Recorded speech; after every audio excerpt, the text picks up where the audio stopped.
bueno, apur bat urduri bai lehengokotaz, nire batzarrero gure bilerak, lehengo niretzako zien, beste jente bat azeiten nabezenak, eta gero oso ondo, gustora.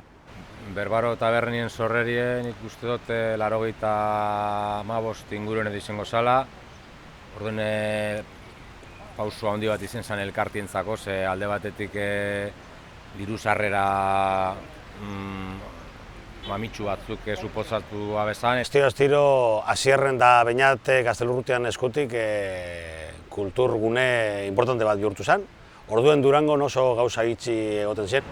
Beste salto bat eiki erabaki zen eta holan sortu zen Plateroena, Durangoko kafe antzokize.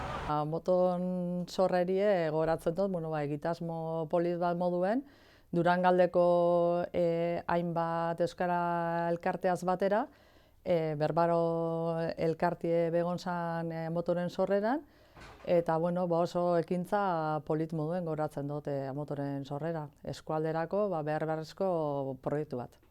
Niretzako esperientziarik onena txikitan udan ziren udalekuek. Maitu zienien aukerak udalekutan juteko, aukiot aukera, moste aukera ez hitzaien moduen jarraitzeko apur bat mundu horretan, ez?